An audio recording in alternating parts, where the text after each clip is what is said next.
was 27 when I learned that the most dangerous predators don't hunt. In dark alleys, they sit in corner offices with motivational quotes on their walls. My name is Ileana Varel, and until 6 months ago, I believed that good people worked at good organizations for good causes. Then my supervisor, Ria Kessner, showed me how naive I really was. She had this way of making you feel special, chosen even, before she started picking you apart piece by piece. The first time she told me I was remembering things wrong, I actually apologized. The 10th time I started recording our conversations. What Ria didn't know was that while she was busy rewriting my reality, I was documenting hers. Every lie, every manipulation, every stolen idea, I captured it all. But here's what I need you to understand before I tell you the rest. Sometimes the person trying to destroy you ends up destroying themselves instead. Before we jump back in, tell us where you're tuning in from, and if this story touches you, make sure you're subscribed because tomorrow, I've saved something extra special for you. The Stonewick Alliance occupied 3 floors of a converted warehouse in Brooklyn. The kind of space that screamed, "We're too cool for Manhattan," while still charging Manhattan prices for their fundraising galas. When I first walked through those glass doors on a crisp October morning, I felt like I was stepping into everything I'd ever wanted my life to become. The lobby buzzed with the energy of people who believed they were changing the world. Recycled. Bamboo furniture arranged in conversation clusters. Living walls that actually seemed to be thriving. A reception desk made from reclaimed ship timber, behind which sat a young man with perfectly tousled hair and a smile that belonged in a teeth whitening. Commercial. "You must be Ileana," he said, extending his hand. "I'm Marcus. Welcome to the family. Family." The word hit me harder than it should have. Growing up in Millbrook, Maine, population 3,847, I'd spent most of my childhood dreaming of finding my tribe. The kids at school saw me as the weird girl who read environmental law textbooks for fun and wrote letters to senators about climate change legislation. My parents, bless them, supported my ambitions, but never quite understood why I couldn't. Just be content working at the local bank like my cousin Sarah. Ria's in the conference room finishing up a call with the Sierra Club, Marcus continued, his voice dropping to a conspiratorial whisper. "She's been so excited to meet you. Your application essay about media manipulation and environmental messaging?" She must have read it to the entire team 3 times. My chest swelled with pride. After 2 years of scraping together tuition money and working double shifts at the campus coffee shop, after countless rejection letters from organizations that wanted someone with more experience, someone had finally seen potential in me. The elevator ride to the 3rd floor felt like ascending to Mount Olympus. Through the glass walls, I could see clusters of people bent over laptops, their faces illuminated by the glow of what I assumed were world-changing projects. Protest signs from various campaigns lined the hallways like badges of honor. Justice. For Flint, divest from fossil fuels, protect sacred lands.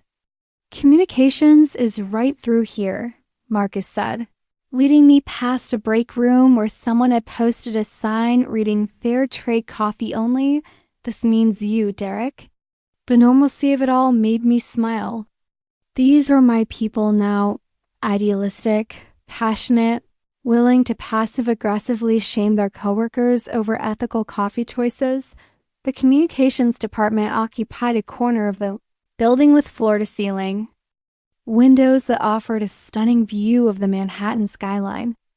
3 desks formed a triangle in the center of the space, with a glass-walled office overlooking them. That had to be Ria's office. "Ileana?" The voice came from behind me, warm and commanding. I turned to see a woman in her late 30s striding toward me. Her auburn hair caught the morning light streaming through the windows. She wore a blazer that probably cost more than my monthly rent, but somehow made it look effortless rather than intimidating.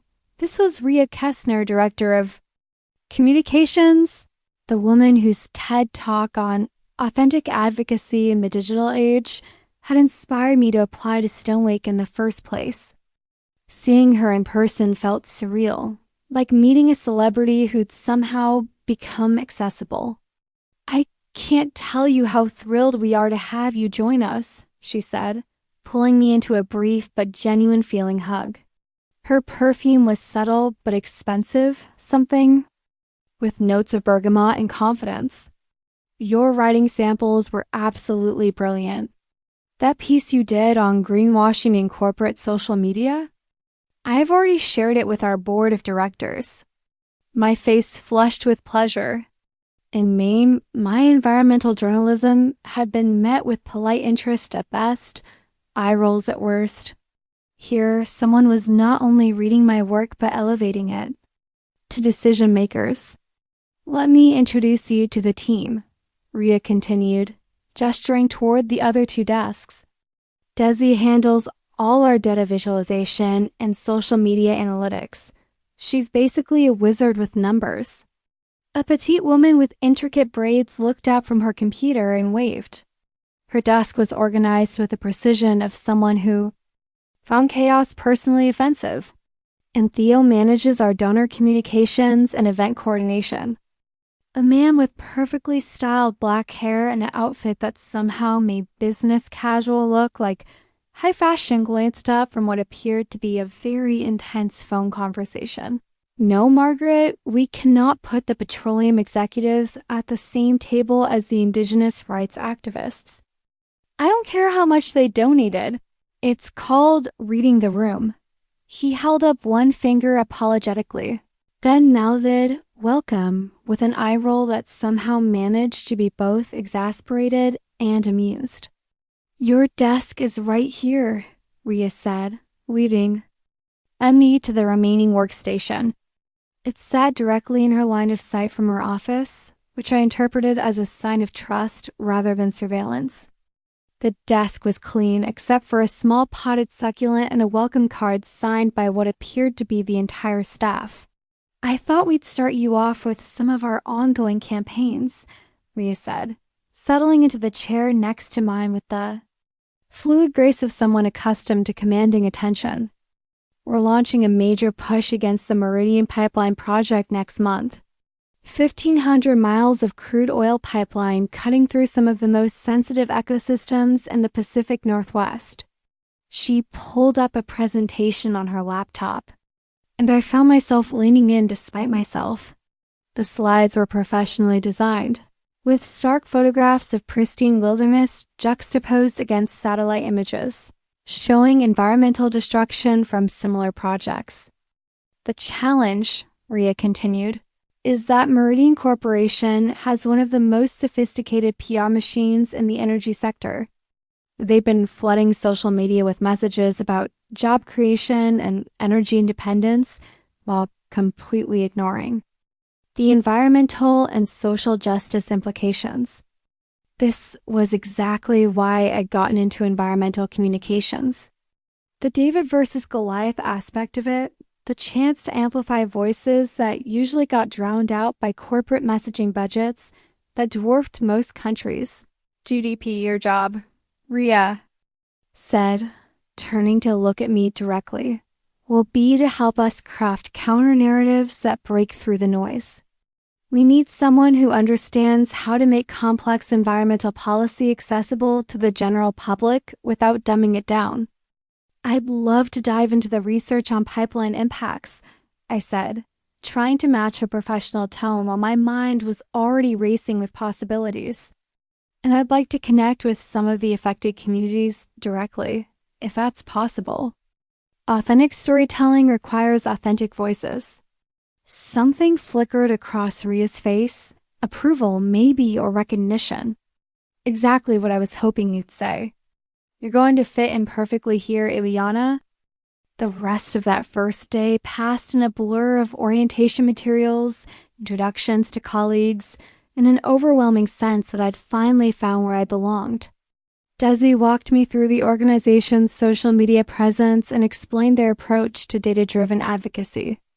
Theo regaled me with stories from past events, including the time a board member's wife got into a screaming match with a protest singer over the appropriateness of folk music at a climate change gala. "The thing about working here," Theo said, during our lunch break in the building's rooftop garden, is that everyone's incredibly passionate about the work. Sometimes that passion gets a little intense, but it comes from a good place. Intense how? I asked, though I was already half distracted by the view of the East River and the fact that I was eating lunch in a garden 30 feet above. Brooklyn, oh, personalities, strong opinions. Rhea can be demanding, but she's brilliant, and she genuinely cares about getting results. You'll see what I mean. At the time, I filed that comment away as typical workplace dynamics.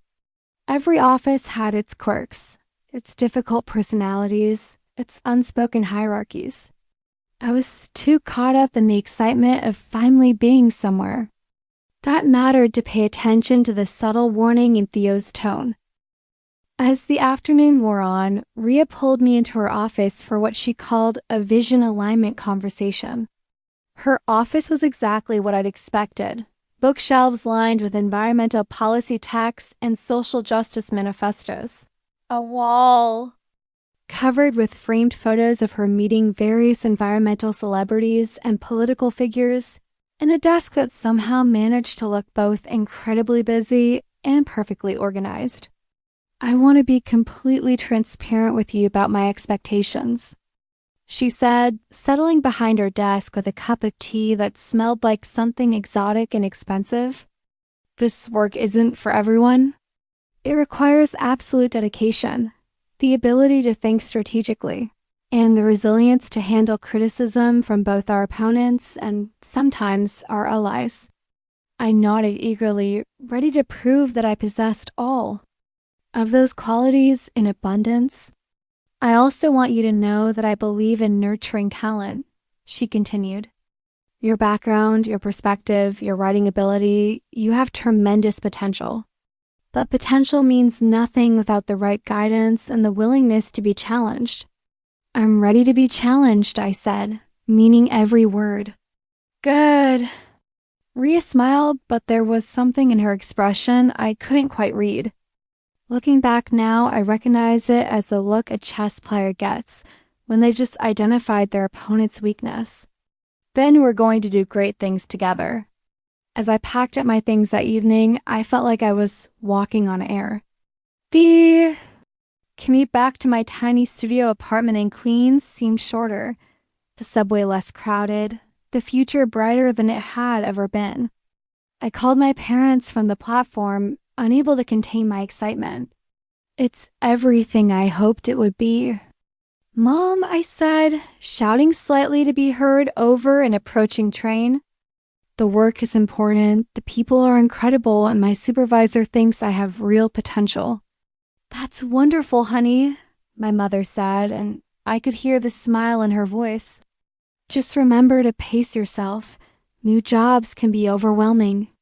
If only I'd known how overwhelming it would become.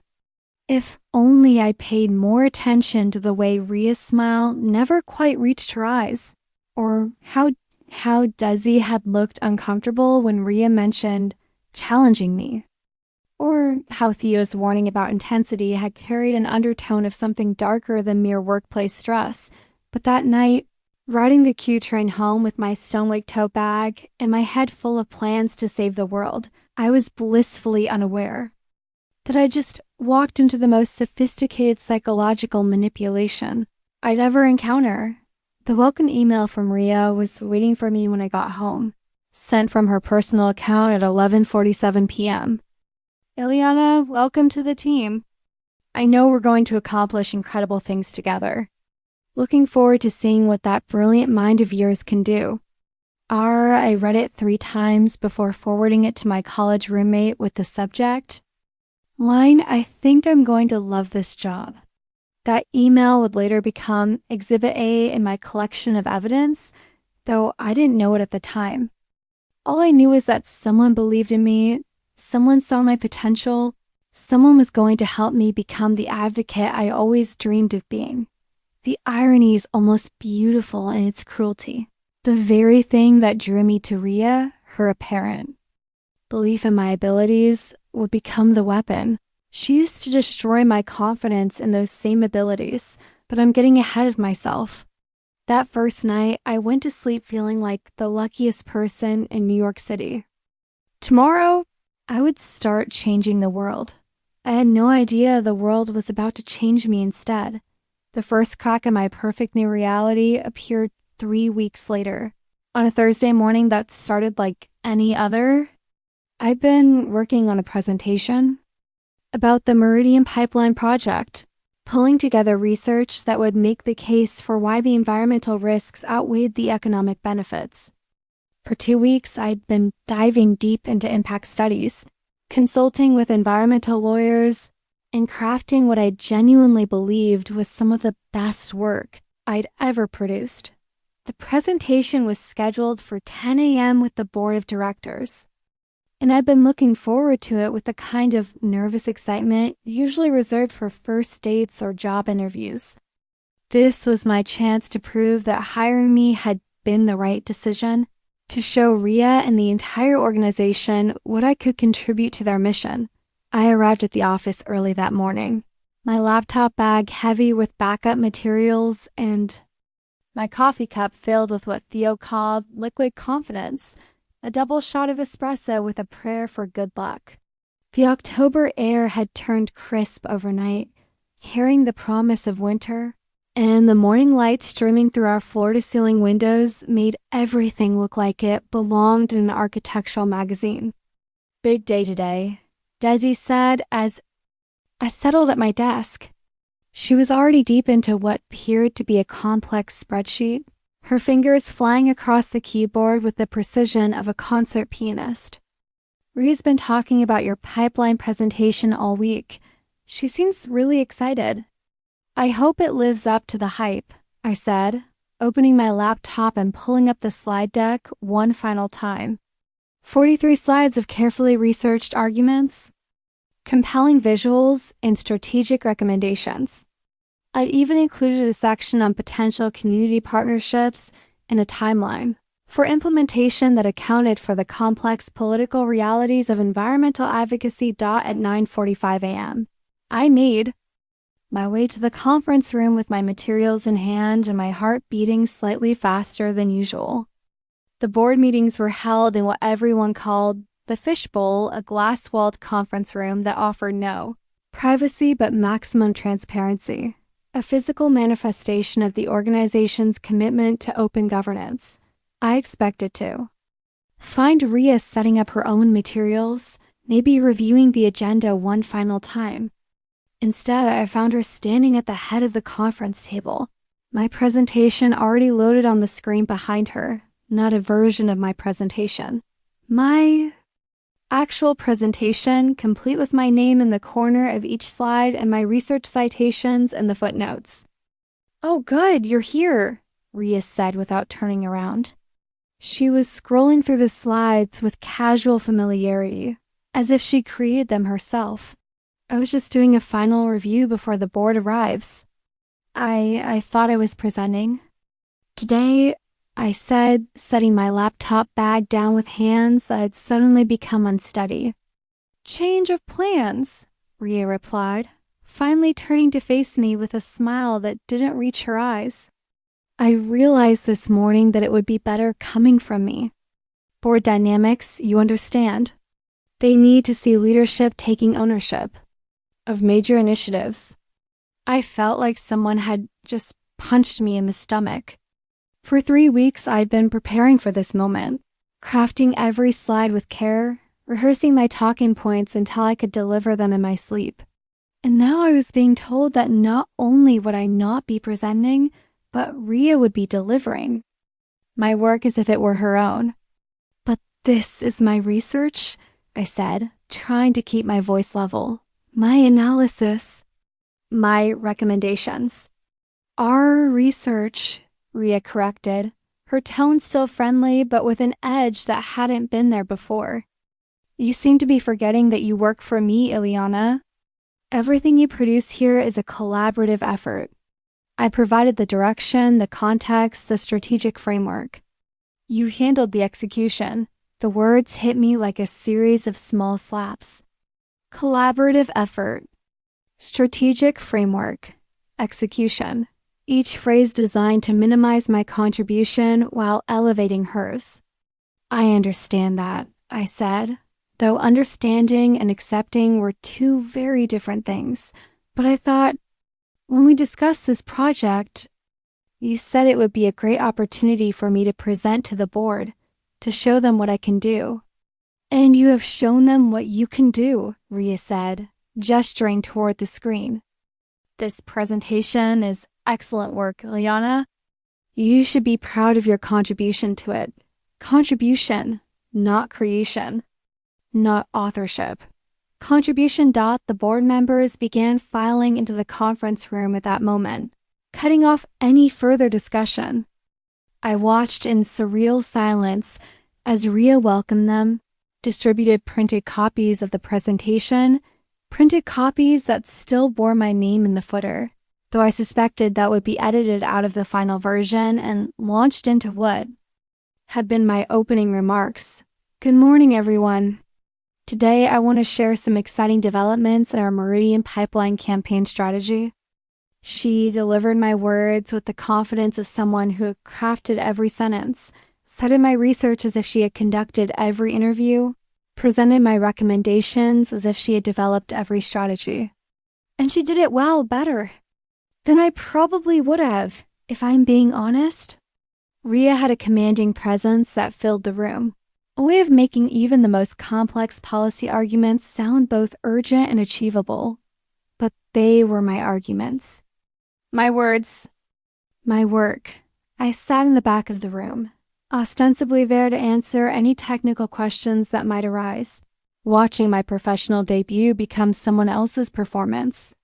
The board members nodded approvingly, took notes, asked thoughtful questions that Ria fielded with expertise that was built on my research.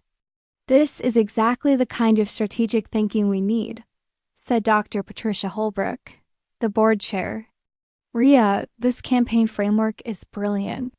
How did you develop this community engagement component?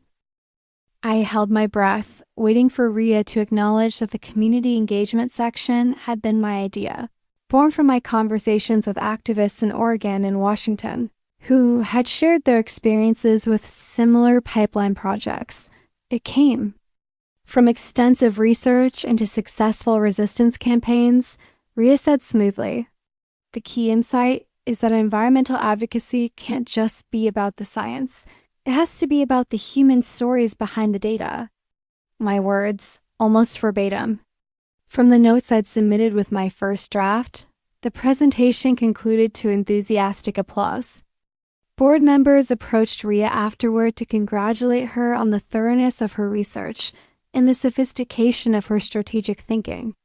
A few acknowledged me politely, thanking me for my support and assistance with the project. Support. Assistance. As if I'd been nothing more than a research assistant helping someone else develop their vision. After the board members left, I lingered in the conference room, staring at the screen that still displayed my slide deck with Ria's name now prominently featured as the primary author. She must have edited it while I was getting coffee, I realized. Changed the metadata to reflect her ownership of work that had consumed my thoughts for weeks. Ileana, Ria said, appearing in the doorway. The conference room suddenly felt smaller, more enclosed. I want you to know how much I appreciate the work you put into this project. Your research was thorough. Your analysis was solid. This is exactly the kind of foundation we need for successful campaigns. Foundation. The word choice was deliberate. I was beginning to understand. Foundations were invisible, buried underground, never seen by the people who admired the building constructed on top of them. I just thought ... I began, then stopped. What I thought? That my first major project would establish me as a significant contributor? That I would get credit for my own work? That someone who had praised my potential would actually give me opportunities to demonstrate it? You thought what? Ria asked, and there was something in her tone that made me look at her more carefully. Not hostility, exactly, but a kind of amused curiosity, as if my reaction were mildly entertaining. I thought I would be presenting today, I said finally. And now you know better, Ria replied. This is how you learn, Ileana, by watching, by understanding how things work at this level. You can't expect to walk into your first professional position and immediately start taking center stage. The condescension in her voice was so subtle I almost missed it. Almost. But it was there, wrapped in phrases that sounded like mentorship, but felt like diminishment. Of course, I said, because what else could I say? I was 3 weeks into my dream job, and I was already learning that dreams could quickly become something more complicated. Over the following days, I tried to process what had happened. I told myself that Ria was right. I was new and experienced, maybe naive about how things worked in professional environments. Maybe this was normal. Maybe I was overreacting, but something inside me kept circling back to the moment when I'd seen my presentation on the screen with her name attached to it. The casual assumption that my work belonged to her. The complete absence of any acknowledgement that taking credit for someone else's research might be problematic. I started paying more attention to office dynamics, looking for clues about whether this was standard practice or something more specific. To my situation, Theo seemed to have significant autonomy over his donor communications, and I watched him present his own work to the board on multiple occasions. Desi's data analysis reports went out under her own name, and Ria frequently praised her contributions in staff meetings. It was just me, apparently, whose work needed to be filtered through Ria's authority before it could be shared with decision makers. How was your first board presentation? My mother asked during our weekly phone call. I'd been looking forward to that conversation all week, planning to share the details of my professional triumph. Instead, I found myself struggling to explain what had actually happened. It went well, I said finally. Ria thought it would be better if she presented the material this time, but the board responded really positively to the research. That's too bad, my mother said. I know you were excited about presenting yourself. It's fine, I replied. Quickly, she knows the board better than I do. It makes sense that she would handle it. But even as I said the words, they felt hollow. I was defending a decision that had hurt me, rationalizing behavior that felt wrong, making excuses for someone who had taken credit for my work without even acknowledging that she was doing it. That night, I couldn't sleep. I kept replaying the morning's events, analyzing every word, every gesture, every interaction. Had I misunderstood something? Was this really how things worked in professional environments? Or had something fundamentally unfair happened to me? I got up around 2 a.m. and opened my laptop, pulling up the original version of my presentation, the one I'd saved on my personal drive before sending it to Ria for review. 43 slides of work that represented weeks of research, analysis, and strategic thinking. Work that I'd been proud of. Work that I thought would establish my value to the organization. I saved a copy to a new folder on my desktop. Personal archive, I labeled it. Just in case, I didn't know it then, but that folder would eventually contain dozens of documents, emails, recordings, and screenshots. It would become my lifeline to reality when Ria's manipulation became so sophisticated that I started questioning my own memory and perception. But that night, it was just one presentation and a growing sense that something wasn't right. The next morning, I arrived at the office to find an email from Ria waiting in my inbox. Telling and preparing this story took us a lot of time. So if you're enjoying it, subscribe to our channel. It means a lot to us. Now back to the story. Ileana Board was thrilled with yesterday's presentation. Great foundation work. Looking forward to seeing what we can build on it. Our foundation work. There was that word again. I stared at the email for a long time, reading between the lines. Of her careful phrasing. No acknowledgement that it had been my presentation. No recognition of my research or analysis. Just praise for my foundation work and the promise of future collaboration on projects that I was beginning to understand would never really belong to me. That was the moment I realized that my dream job might actually be a nightmare in disguise.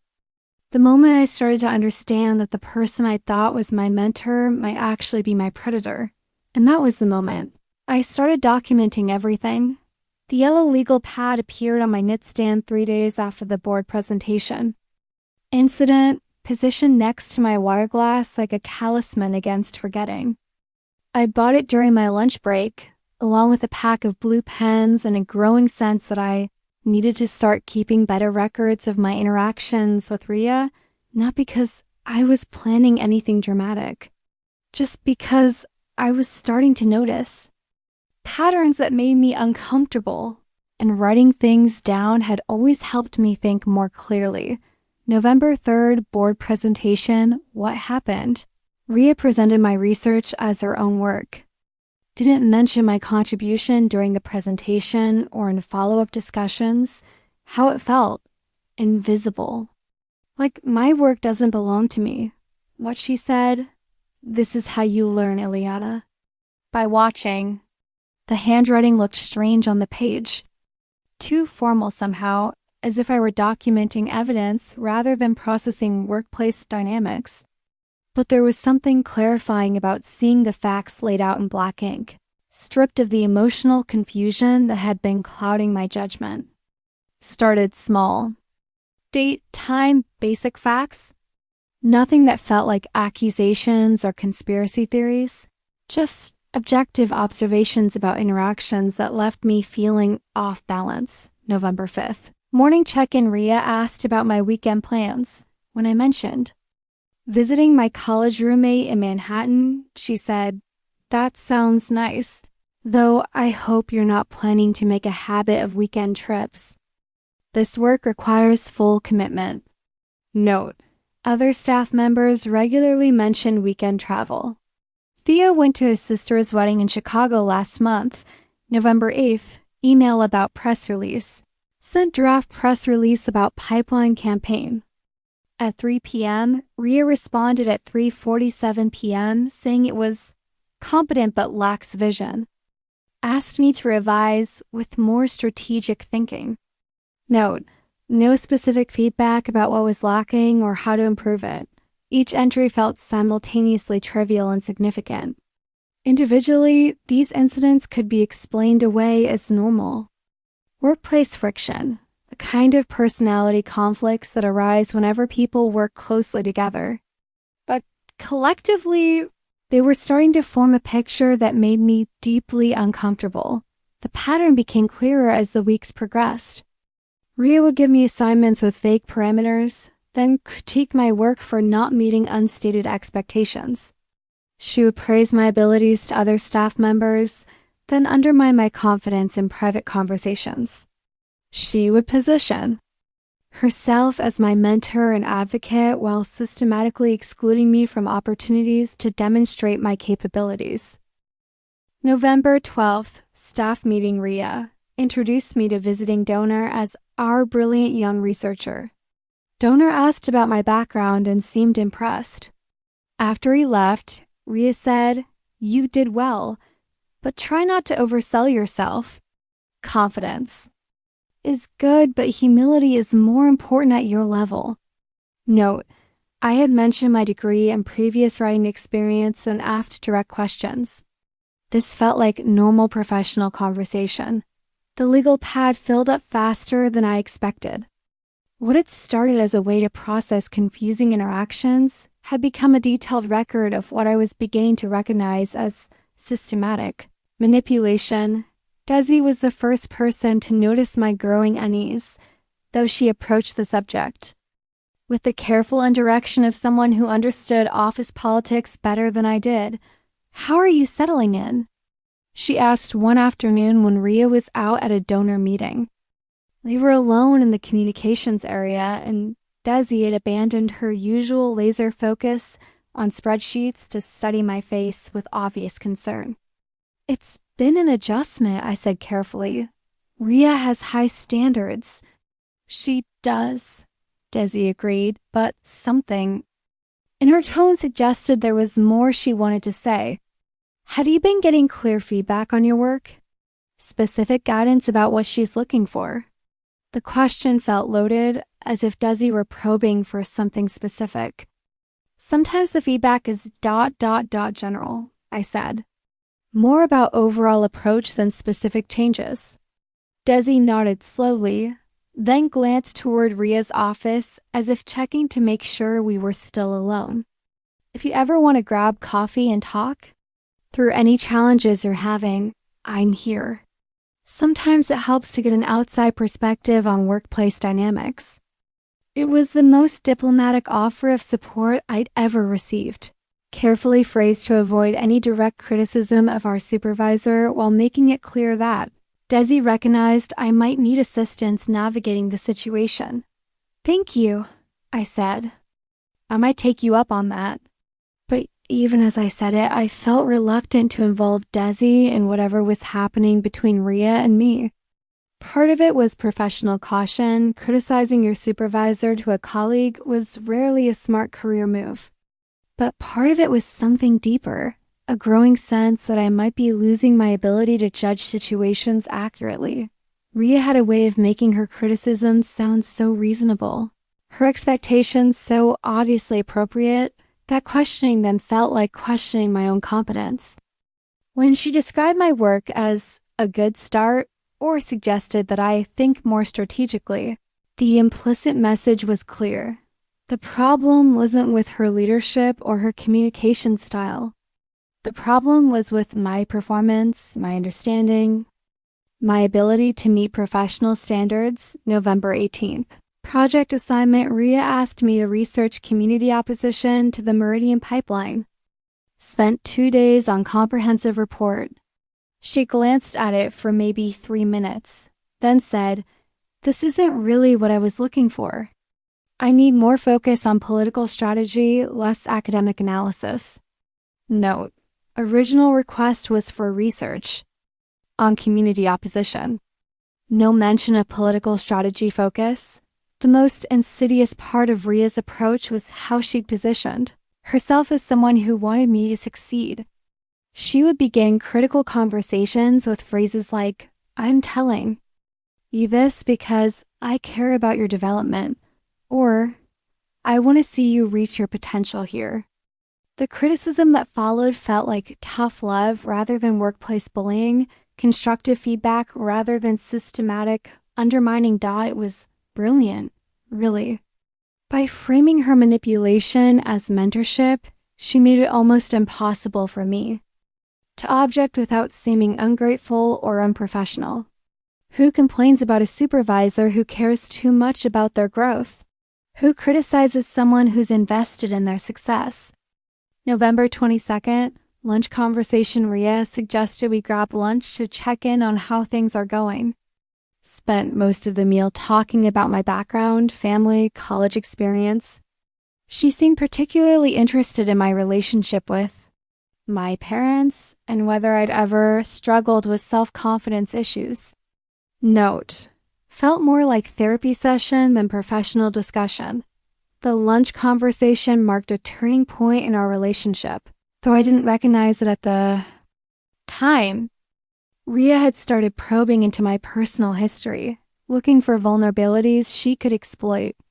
She was particularly interested in my tendency toward self-doubt, my habit of second-guessing my own instincts, my deep-seated desire to please authority figures. All information I'd shared willingly. thinking I was building a mentoring relationship with someone who genuinely cared about my development.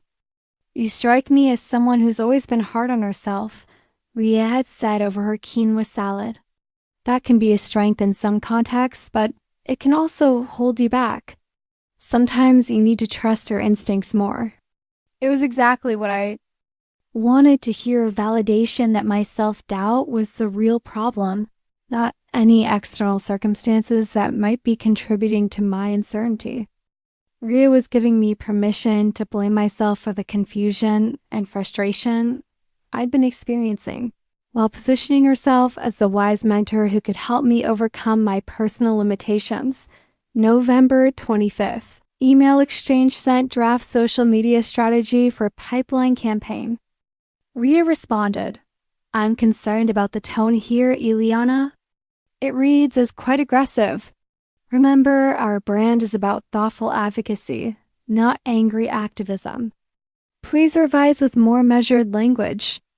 Note, reviewed draft with Theo, who said, "It seemed perfectly professional and appropriately urgent given the environmental stakes."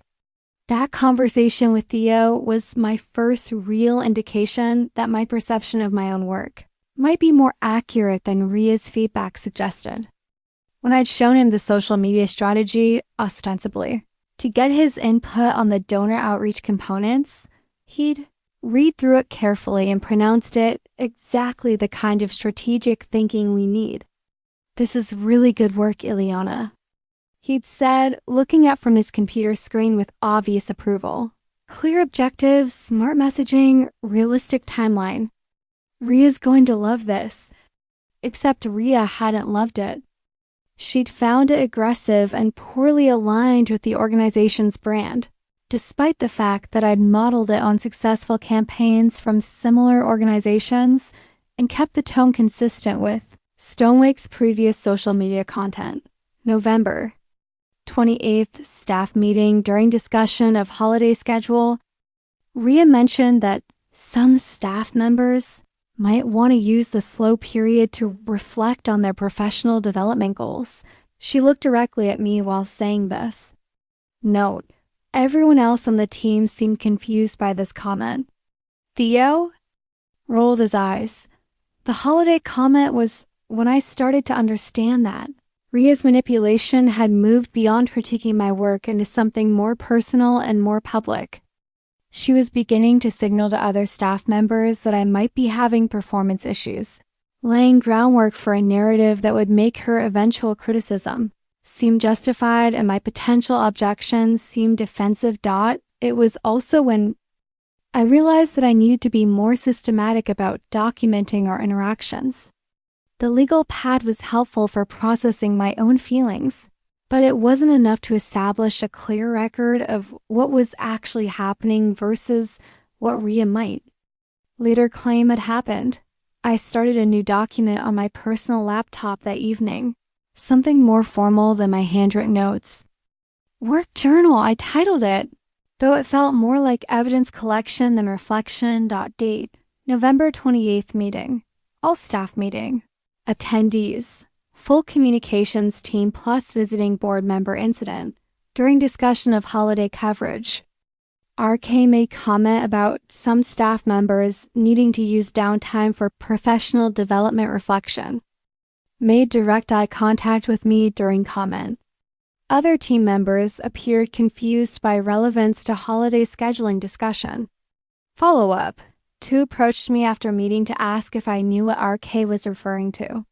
Said comment seemed random and kind of weird. The more formal documentation felt both necessary and unsettling. I was creating a paper trail of workplace interactions, treating normal professional relationships like potential legal proceedings. Part of me worried that I was overreacting, becoming paranoid about interactions that might have innocent explanations.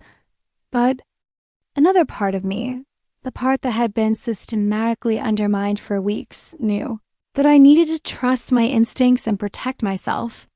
Something was happening that went beyond normal workplace dynamics, and I needed evidence to validate my own reality when everything else felt increasingly uncertain. December 2nd. Annual review preparation. RK scheduled my first performance review. For December 15th, asked me to prepare honest self-assessment of my contributions and areas for improvement. Said she wanted to make sure we were aligned on where you stand professionally. Note, review is 3 months early. Standard practice appears to be annual reviews in March.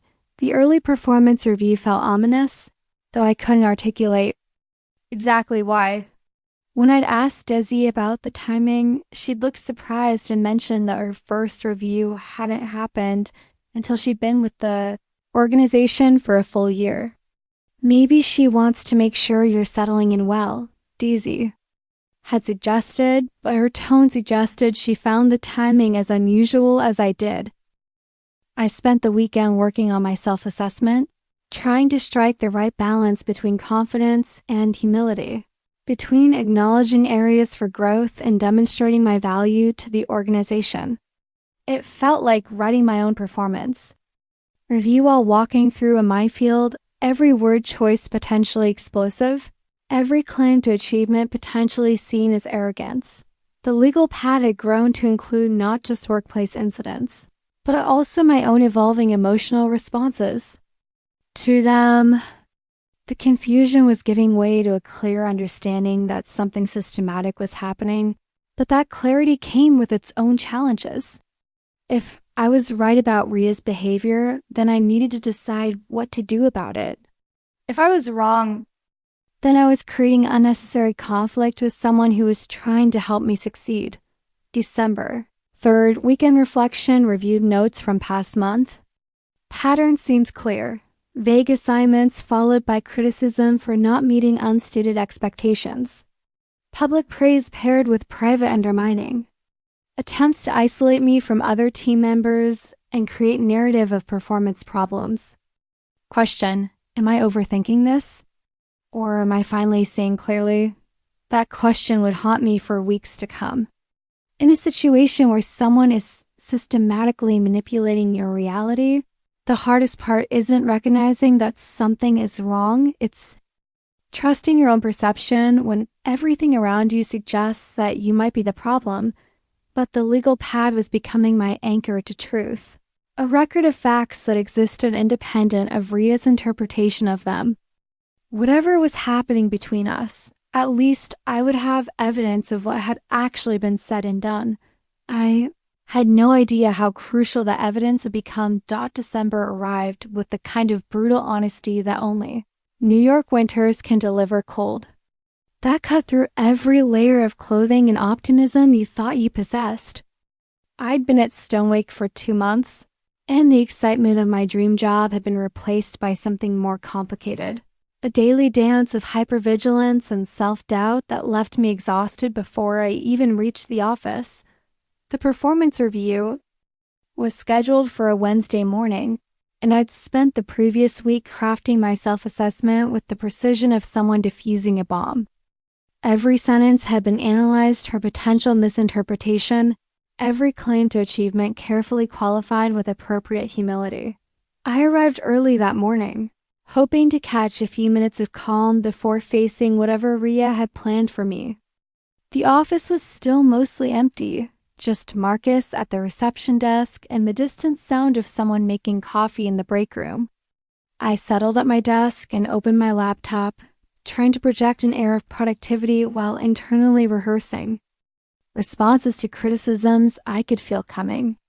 "Eliana," Ria's voice cut through my preparation.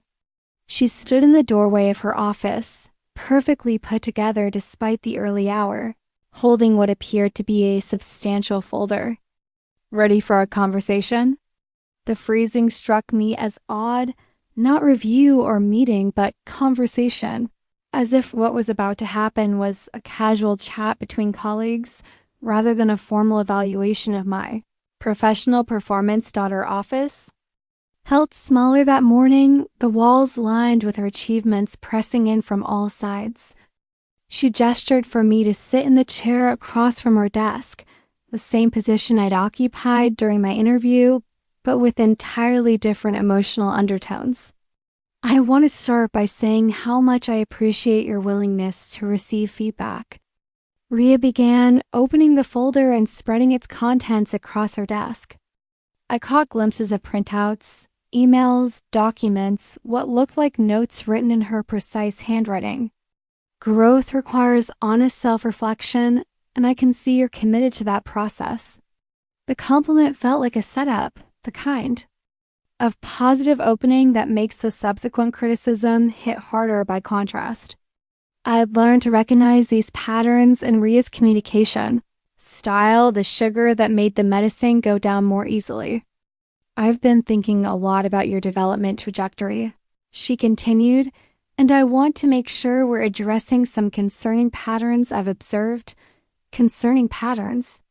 The phrase hung in the air between us like an accusation waiting to be substantiated.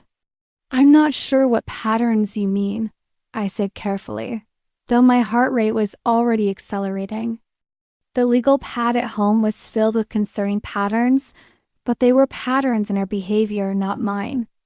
Let's start with communication, Ria said, pulling out what appeared to be email printouts.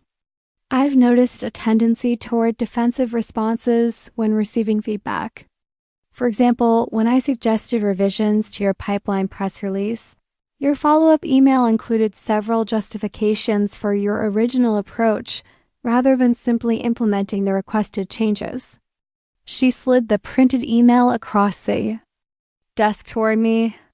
It was a message I'd sent 3 weeks earlier, asking for clarification about her feedback because her initial comments had been too vague for me to understand what specific changes she wanted. I was trying to understand your feedback, I said, reading through my own words. You said the tone was too aggressive, but I wasn't sure which parts you were referring to. And that's exactly what I mean, Ria replied, her voice taking on. The patient tone of someone explaining something obvious to someone slow to understand. Instead of trusting my professional judgment and revising the piece, you pushed back. You questioned my assessment. That kind of defensiveness makes it difficult for me to provide the guidance you need. The reframing was so skillful it left me momentarily speechless. My request for specific feedback had been transformed into defensiveness. My attempt to understand her criticism had become evidence of my inability to accept professional guidance. I wasn't trying to be defensive, I said finally. I genuinely didn't understand what changes you wanted me to make. Ileana, Ria said, leaning forward slightly with an expression of concerned sympathy. This is exactly what I'm talking about. You're doing it right now, explaining, justifying, defending. Instead of hearing my feedback about defensiveness, you're being defensive about being defensive? The circular logic was dizzying. Any response I offered would be evidence of the very problem she was describing. Agreeing with her criticism would validate her assessment. Disagreeing would prove her point about my defensiveness. Asking for clarification would demonstrate my inability to accept feedback. It was a psychological trap with no exits. I understand, I said, though I understood nothing except that I was trapped in a conversation where my own words would be used against me, no matter what I said. Good, Ria smiled, and for a moment her expression seemed almost relieved, as if my capitulation had confirmed something she'd been hoping to establish. Now, let's talk about your work quality. She pulled out another set of documents, what appeared to be several of my recent projects with notes written in the margins. Reading, I noticed, like a teacher grading papers.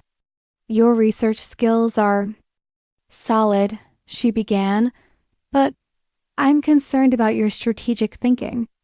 You tend to focus on what I call surface-level analysis rather than the deeper political and communications implications of environmental issues. I watched her flip through pages covered in my research, my analysis, my strategic recommendations. Work that I'd been proud of, that had represented weeks of careful thought and preparation. Now it was being dismissed as surface level, lacking in strategic depth. Could you give me an example? I asked, then immediately regretted the question. It would probably be classified as more defensiveness.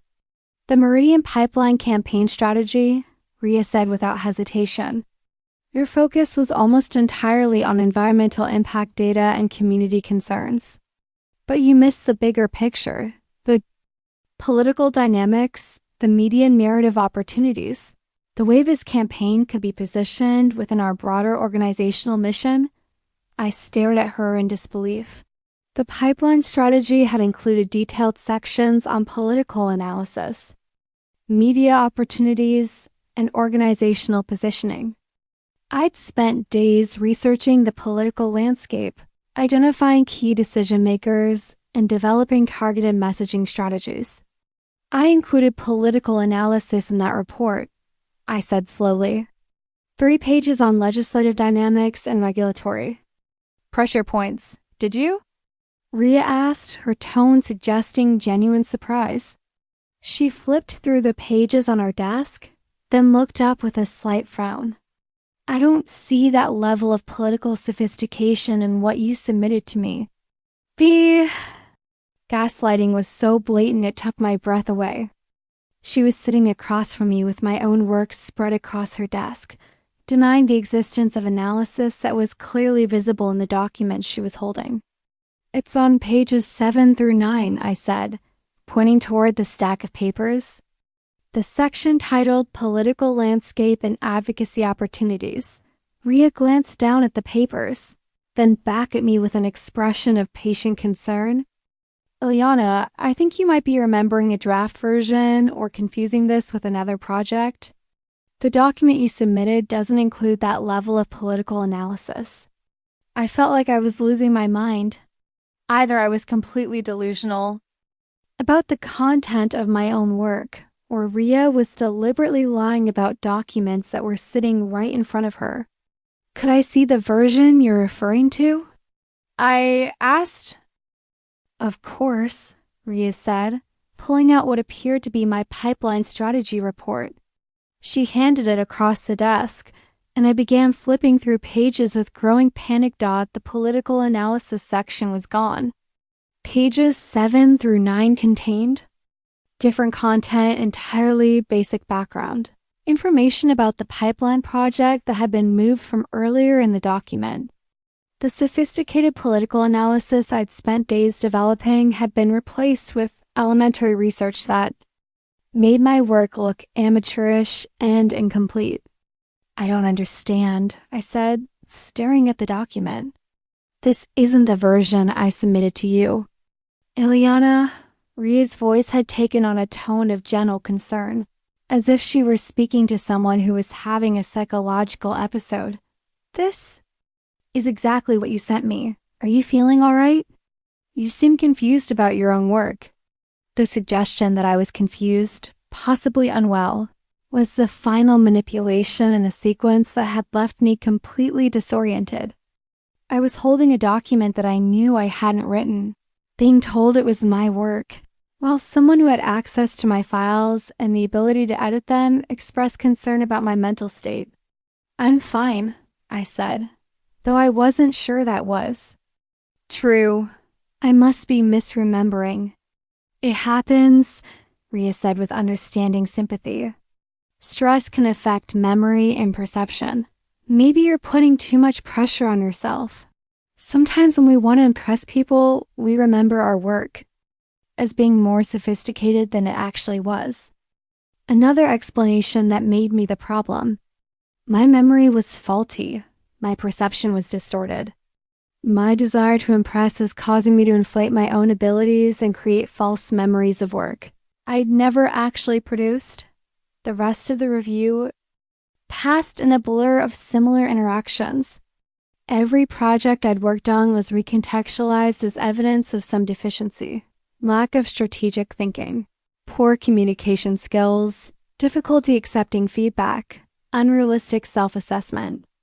By the time Ria concluded the meeting, I felt like a completely different person from the one who had entered her office an hour earlier. "I want you to know that I still believe in your potential," she said as I gathered my things with hands that were noticeably shaking. But potential means nothing without the willingness to acknowledge areas for growth. "I hope you'll use this feedback as a catalyst for real professional development." I nodded and mumbled something about appreciating her honesty, then escaped to the bathroom where I spent 10 minutes staring at my reflection and trying to figure out if I was experiencing some kind of breakdown. The face in the mirror looked familiar but foreign, like someone I used to know before everything became uncertain. I splashed cold water on my cheeks and tried to organize my thoughts, but the performance review had left me feeling untethered from my own reality. Had I really misremembered the content of my own work? Was I so desperate to impress that I'd created false memories of analysis I'd never actually written? Was Ria right about my defensiveness, my inability to accept feedback, my tendency to overestimate my own abilities? Or was something else happening here? That evening, I went home and immediately opened my laptop, navigating to the folder where I'd saved all my original work files. My hands were trembling as I opened the Meridian Pipeline Strategy document, the version I created before sending it to Ria for review. The political analysis section was there, pages 7 through 9, exactly as I remembered them. Detailed research on legislative dynamics, regulatory pressure points, key decision makers, and strategic recommendations for political engagement. Sophisticated analysis that demonstrated exactly the kind of strategic thinking Ria claimed I lacked. I printed the document and compared it side by side with the version Ria had shown me during the review. Entire sections had been deleted or replaced. My strategic analysis had been removed and substituted with basic background information. My recommendations had been stripped of their sophistication and reduced to elementary observations. Someone had deliberately edited my work to make it appear less competent, then use the edited version as evidence of my professional inadequacy. The realization hit me like a physical blow. This wasn't about workplace dynamics or personality conflicts or constructive feedback delivered with poor communication skills. This was deliberate sabotage, systematic manipulation designed to undermine my confidence and professional standing. Sat at my kitchen table with the two versions of my work spread out in front of me, trying to process the magnitude of what I was discovering. Ria hadn't just been difficult or demanding or inappropriately critical. She had been actively falsifying evidence to support her narrative about my incompetence. The legal pad came out again that night, but this time I wasn't just documenting incidents. I was collecting evidence of a campaign to destroy my professional reputation and psychological well-being. December 15th Performance Review Document Evidence. Original version of Pipeline. Strategy includes 3 pages of political analysis, pages 7 to 9. Version RK showed me during review has this section deleted and replaced with basic background information. Implication. RK is editing my work to make it appear less competent, then using edited versions as evidence of poor performance. Next steps. Need to document all original versions of submitted work. Need to establish timeline of when changes were made.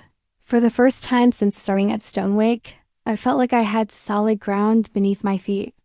Not because the situation had improved, but because I finally understood what I was dealing with. The confusion and self-doubt hadn't been evidence of my own inadequacy. They had been the intended outcomes of a sophisticated psychological manipulation campaign. Ria wasn't a demanding supervisor or a poor communicator or someone who simply had high standards. She was a predator who had identified me as a threat or a target or simply someone vulnerable enough to exploit. And now I knew it. The question was, what was I going to do about it? The revelation about the edited documents should have been clarifying, but instead it plunged me into a deeper kind of uncertainty. Having proof that Ria was deliberately sabotaging my work was both validating and terrifying. Validating because it confirmed that I wasn't losing my mind. Terrifying because it meant I was working for someone who was actively trying to destroy me. For days after the performance review, I moved through the office like someone walking through a minefield. Every interaction with Ria felt loaded with hidden meanings. Every assignment potentially designed to set me up for failure.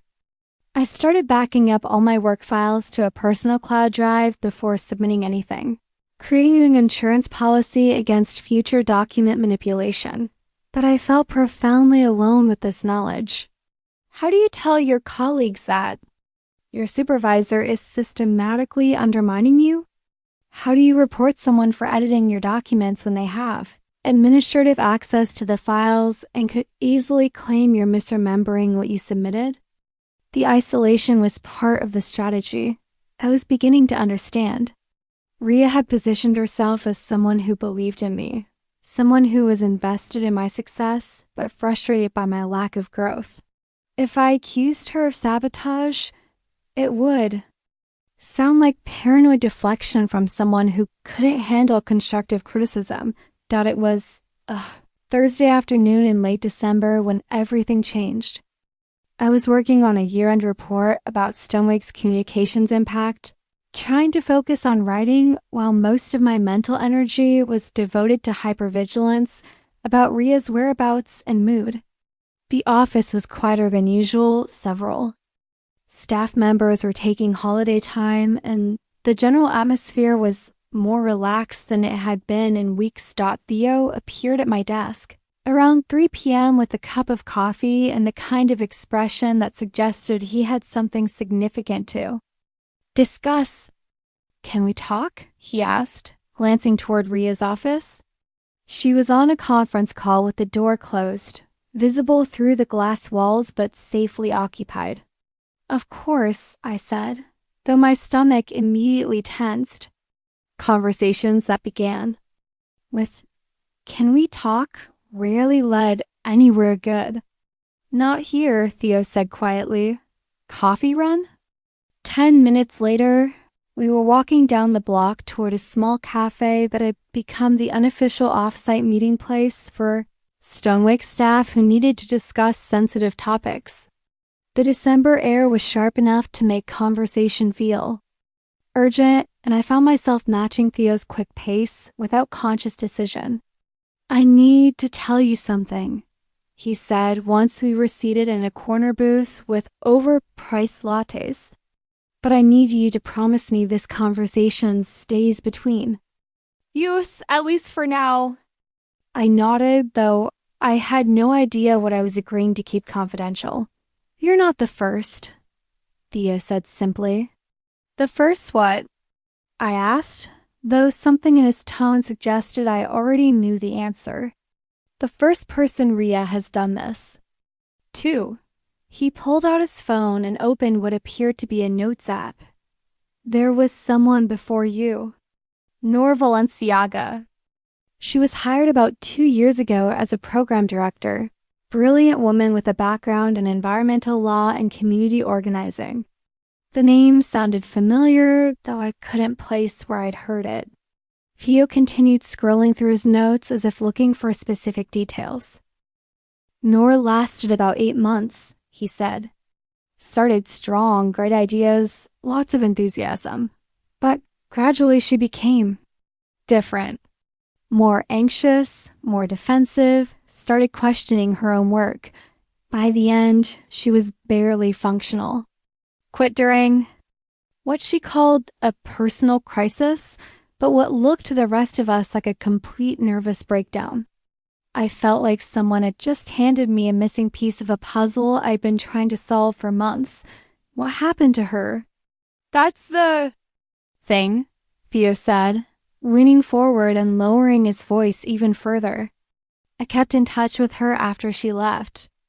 It took her almost 6 months to feel normal again, but when she did, She started talking about what had really happened here.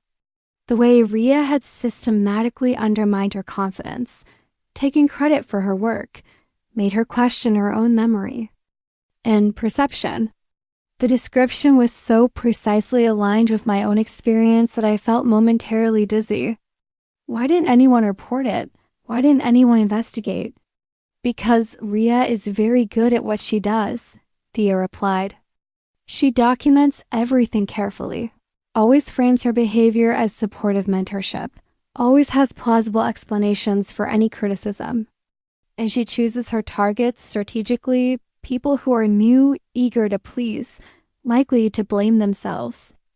When things go wrong, I stared into my coffee, trying to process the implications of what Thea was telling me. Why are you telling me this now? Because I can see the same patterns developing with you, he said bluntly. The way you've been walking on eggshells around her, the way you question yourself constantly, the way you've become isolated from the rest of the team. I watched it happen to Noor and I'm watching it happen to you. But why me? I asked, though part of me already suspected the answer. Why would she target me specifically? Theo hesitated, then seemed to make a decision to speak more directly than he'd been comfortable with so far. I think you represent something threatening to her. You're talented, you have fresh ideas, you're not intimidated by the work. When you first started, people were excited about your potential. I think Ria saw that as competition. Competition. The word reframed everything I'd experienced in a new context. I'd been thinking about Ria's behavior as random cruelty or poor management skills, but what if it was actually strategic? What if she saw me as a threat to her position, her reputation, her control over the communications department? There's something else, Theo continued, his voice dropping to almost a whisper. Noor didn't just quit because of what happened to her. She left because she discovered that Ria had been using her contacts in her research for personal projects. Grant applications for consulting work, speaking opportunities, networking connections, all built on Noor's work and relationships. The cafe suddenly felt too warm, too crowded, too exposed. She was stealing from her? Intellectual property, professional opportunities, maybe even money, Thea said. Noor could never prove it conclusively, but the pattern was clear. Ria would pump her for information about her contacts and projects, then somehow those opportunities would end up benefiting Ria directly.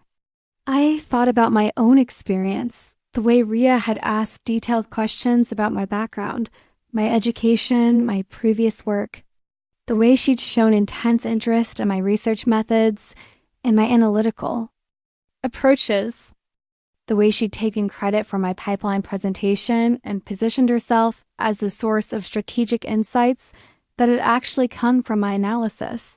Is Noor willing to talk? I asked. Would she be willing to share her experience formally?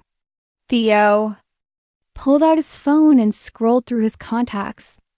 I can ask her. But Ileana, you need to understand that going up against Ria is complicated. She has powerful allies. She's very good at managing her image. And she's had years to perfect her approach to this kind of situation. What do you mean? I mean, she's probably already started building a paper trail that makes you look unstable or incompetent. Creating documentation that will support whatever narrative she plans to use if you ever try to report her behavior. The performance review suddenly made more sense, not just as psychological manipulation, but as evidence creation. Ria had been establishing a formal record of my supposed professional deficiencies, creating documentation that would make any future complaints from me look like the desperate accusations of someone who couldn't handle legitimate workplace feedback. She's been documenting everything, I said, more to myself and to Theo. Creating evidence that I'm defensive, that I can't accept criticism, that I'm confused about my own work. Exactly, Theo confirmed. And if you ever try to report her, she have months of documentation suggesting that you're the problem, not her. I sat back in the booth, feeling overwhelmed by the sophistication of the psychological warfare I'd stumbled into. This wasn't just workplace bullying or poor management. This was systematic manipulation conducted by someone who understood exactly how to exploit organizational dynamics and human psychology to destroy her targets while protecting herself from accountability. "What can I do?" I asked, though I wasn't sure I wanted to hear the answer. "Document everything," Theo said immediately. "Every interaction, every email, every assignment. Create your own paper trail that contradicts whatever narrative she's building. And be very careful about what you say to her or around her. Assume everything is being recorded or will be used against you somehow." "I've been keeping notes," I said. "Writing down dates and times, saving my original work files." "Good," Theo nodded approvingly. "That's exactly what Noor wished she'd done. She only started documenting things after she was already so destabilized that she couldn't trust her own memory." "Will you help me?" I asked. "If I need witness statements or corroboration?" Theo was quiet for a long moment, staring into his coffee as if it contained answers to questions he didn't want to ask. "I want to help you," he said finally, "but I also need to protect myself. Ria has been here for 5 years. She has relationships. With the board, she's considered one of our most successful directors. If this goes wrong, if she manages to discredit you, anyone who supported you could be next." The caution in his voice was understandable but discouraging. Even with evidence, even with precedent, even with witness support, challenging Ria would be incredibly risky for everyone involved. "What happened to the person before Noor?" I asked. "You said I'm not the first, which suggests there have been others." "I don't know for sure," Theo admitted. "But there have been several promising people who joined the communications team and left within their first year, always citing personal reasons or better opportunities elsewhere." Looking back, with what I know now, I wonder how many of them were actually driven out. The implications were staggering. If Ria had been systematically targeting and destroying colleagues for years, if this was an established pattern rather than an isolated incident, then the problem was much bigger than my individual situation. "I need to think about this," I sighed, though my mind was already racing with possibilities and plans. "Be careful, Ilyana," Thea said as we prepared to leave. "Ria is dangerous, and she's very good at what she does. Whatever you decide to do, make sure you're protected first." Walking back to the office, I felt like I was returning to enemy territory, armed with new intelligence about the nature of the threat I was facing. The confusion and self-doubt that had plagued me for months had been replaced by something more challenging, but ultimately more empowering: clarity about what I was up against and determination to fight back. That evening, I created a new folder on my desktop, Ria Investigation. It would contain not just my own documentation, but everything I could gather about the pattern of behavior Theo had described. If Ria had been doing this to multiple people over multiple years, then there had to be evidence beyond my own experience. For the first time since starting at Stonewake, I felt like I had a plan. Not just for surviving Ria's manipulation, but for exposing it and ensuring it couldn't happen to anyone else. The war had officially begun. January arrived with the kind of brutal clarity that only comes after surviving something you didn't think you could survive. I'd made it through the holidays, through Ria's increasingly aggressive attempts to undermine my confidence, through the terrible isolation of knowing something that no one else seemed to see. The new year felt like an opportunity to take control of a situation that had been controlling me for months. The conversation with Theo had fundamentally changed my approach to the situation. instead of trying to fix my relationship with Ria or prove my competence to someone who was actively sabotaging me. I was now focused on gathering evidence and building a case that could protect future targets. My documentation system had evolved far beyond the yellow legal pad. I now maintained 3 separate records: a detailed chronological log of incidents, a collection of original work files with timestamps proving when they were created, and a communication archive that included screenshots of emails, text messages, and any other digital evidence of Ria's behavior. The most crucial development was my contact with Noor Valenciaga. Theo had reached out to her on my behalf, and after some initial hesitation, she'd agreed to speak with me directly. Our first phone conversation in early January confirmed everything. Theo had suggested and revealed details that made my own experience seem almost mild by comparison. She had me convinced I was having a nervous breakdown, Noor told me during our second call. By the end, I was questioning everything: my memory, my professional abilities, my basic perception of reality. I actually made an appointment with a psychiatrist because I thought I might be developing some kind of mental illness. Did you ever try to report her behavior? I asked. I tried talking to Elma in HR, but Ria had already laid the groundwork there.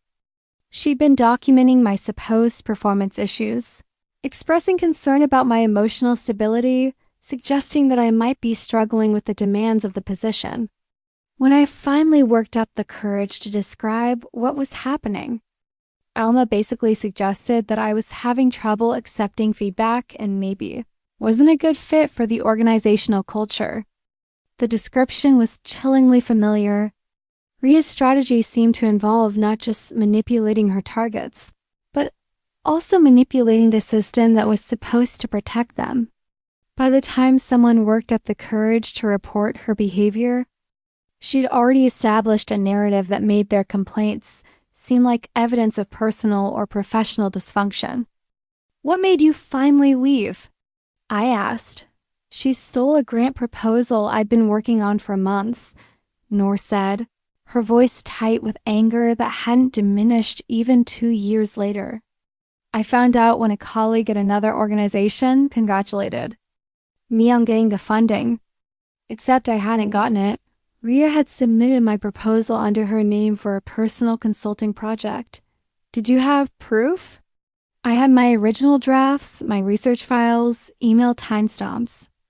But Ria claimed I'd been working on the proposal as part of my employment duties, that any ideas developed on company time belonged to the organization, and that she'd simply repurposed the work for a project that would ultimately benefit Stonewake. The sophistication of the justification was breathtaking.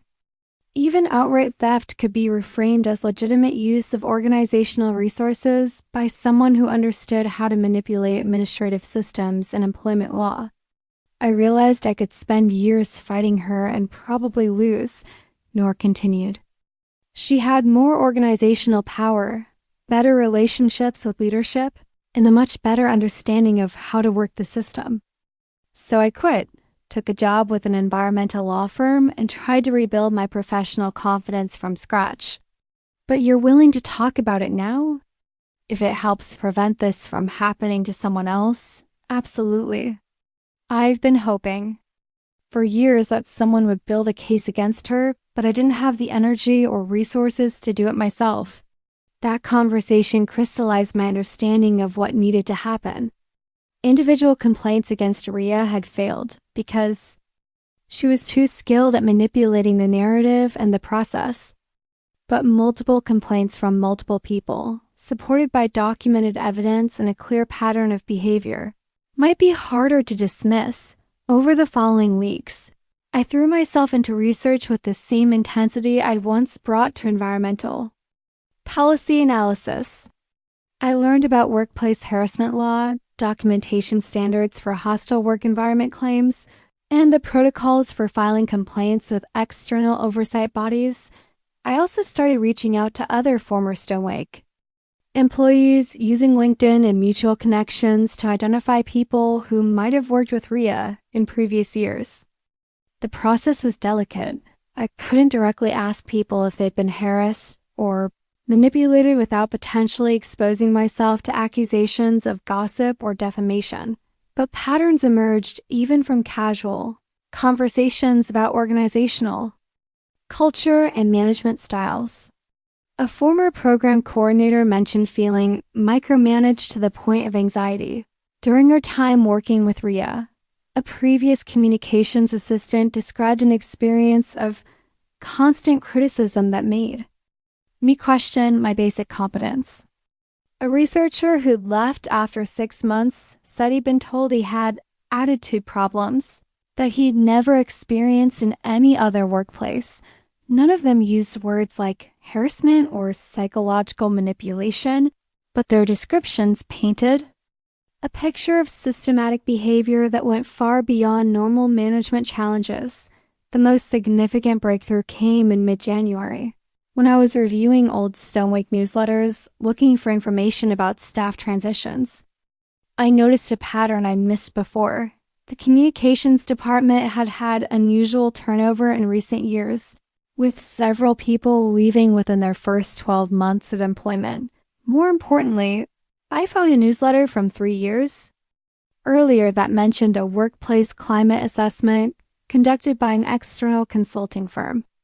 The assessment had apparently been initiated in response to staff feedback about communication and management practices. I spent hours searching for any public information about the assessment, but found nothing beyond that brief mention. However, the existence of a formal workplace climate investigation suggested that concerns about management practices, possibly including Ria's behavior, had been raised before. You need to be very careful about how you pursue this, Theo warned me during one of our regular coffee meetings.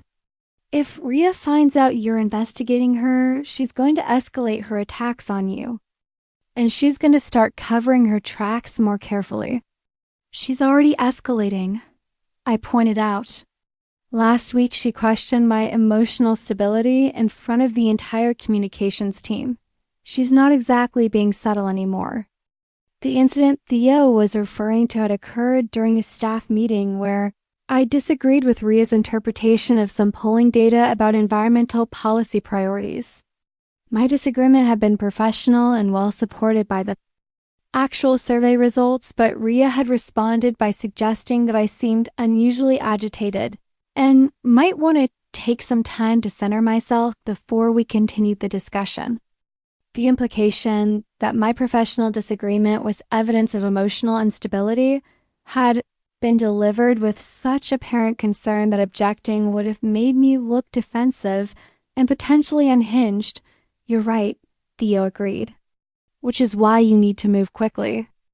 Either file a formal complaint or find some other way to get external oversight involved before she has time to do more damage. The challenge was figuring out where to file that complaint. Stonewake's internal HR processes had already proven inadequate, and Alma Paring seemed more interested in protecting the organization's reputation than addressing employee concerns. I needed an external authority with the power to conduct an independent investigation. After researching options, I identified 2 potential paths: filing a hostile work environment complaint with the New York State Division of Human Rights, or contacting the independent ethics board that oversaw Stonewake's nonprofit compliance. Both options required extensive documentation and carried significant risks.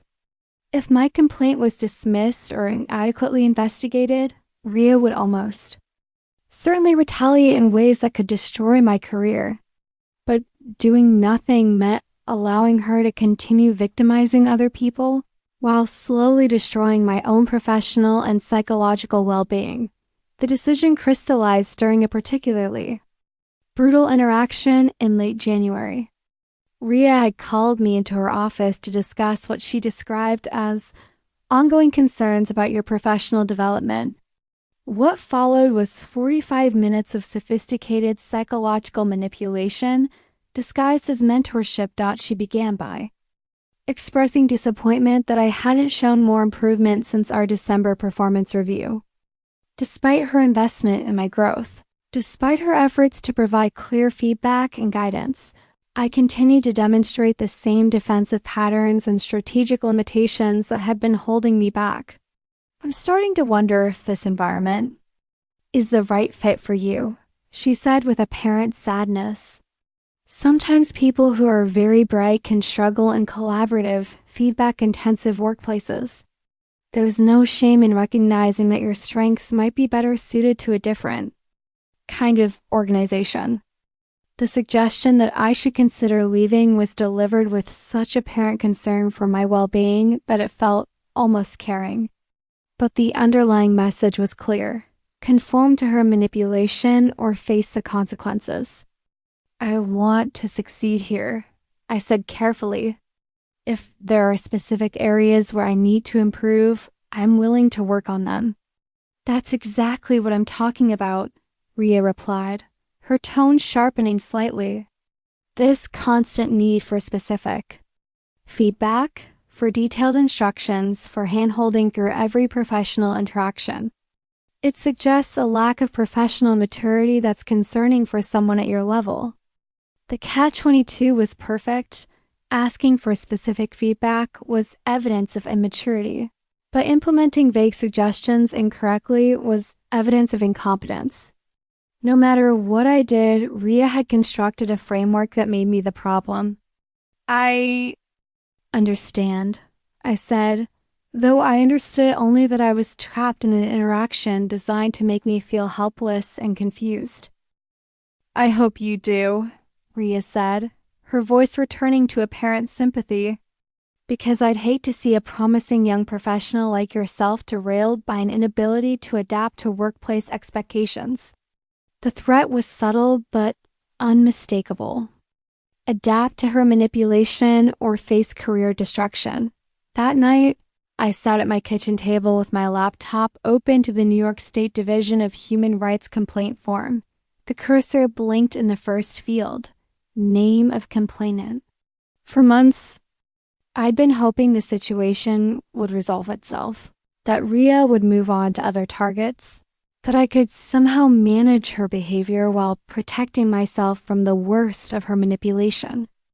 But the conversation in her office had made it clear that she had no intention of stopping until I was completely broken or completely gone. Typed my name in the first field and continued filling out the form. The complaint was 23 pages long by the time I finished it. Detailed descriptions of incidents, dates and times, supporting documentation, witness contacts, and a clear articulation of the pattern of harassment I'd experienced.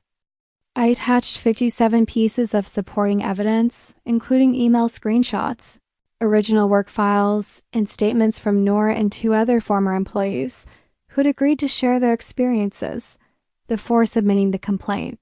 I sent a copy to my parents with a long letter explaining what had been happening and why I decided to take formal action. I also sent copies to 3 trusted friends outside the organization, creating a distributed record in case anything happened to my personal files. The submit button felt like a point of no return. Once I filed the complaint, there would be no pretending that this was a normal workplace conflict or a personality mismatch that could be resolved through better communication. I would be formally accusing my supervisor of systematic harassment and psychological manipulation. But I also knew that not filing the complaint would mean accepting that this behavior was tolerable, that people like Ria could continue destroying careers and psychological well-being without consequence. I clicked submit at 11:47 p.m. on January 28th, then immediately saved a confirmation screenshot to my evidence file. The war wasn't over, but I just fired the opening shot in what I hoped would be the final battle. The confirmation email from the New York State Division of Human Rights arrived in my inbox at 7:23 a.m. the next morning, 3 hours before I was supposed to be at work. Your complaint has been received and assigned case number HR 240-847. An investigator will contact you within 10 business days to schedule an initial interview. I stared at the email for several minutes, trying to process the fact that my allegations against Ria were now part of an official government investigation. There was no going back, no pretending this was a private workplace conflict that could be resolved through better communication. The ride to work that morning felt surreal. I was carrying the same laptop bag, boarding the same subway car, heading to the same office I'd been commuting to for months. But everything had changed overnight. I was no longer just an employee trying to navigate a difficult supervisor. I was a whistleblower who had just initiated a formal investigation into systematic workplace harassment. Ria was already at her desk when I arrived, reviewing what appeared to be budget documents with her usual focused intensity. She glanced up as I settled at my workstation, offering the same professional smile she'd been giving me for months. "Good morning, Ileana. How was your evening?" "Fine, thank you," I replied, trying to keep my voice steady. The normalcy of the interaction felt almost absurd given what I'd done 12 hours earlier. The morning proceeded with business as usual. Ria assigned me a research project about corporate environmental commitments. Desi showed a new data visualization she created for social media, and Theo fielded calls from donors who are planning their tax-deductible contributions for the year. But underneath the surface normalcy, I was hyper-aware of every interaction, every expression, every word choice. Was Ria's assignment deliberately designed to set me up for failure? Did her comments about my work quality contain hidden meanings? Was she building additional documentation to use against me if she discovered what I'd done? The paranoia was exhausting but probably necessary. I was now in a position where any misstep could be used as evidence that I was an unstable employee making false accusations against a respected supervisor. 2 days passed in this state of heightened vigilance before the first sign that something had changed. Alma Perrin from HR appeared at my desk Thursday morning with a request to schedule a meeting to discuss some workplace concerns that have been brought to my attention. My heart rate immediately spiked. It was too soon for the state investigation to have contacted Stonewake, which meant someone else had raised concerns about the situation. "Of course," I said, trying to project calm professionalism. "When would be convenient?"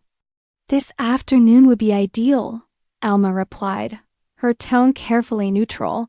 "Say 2 p.m. in my office?"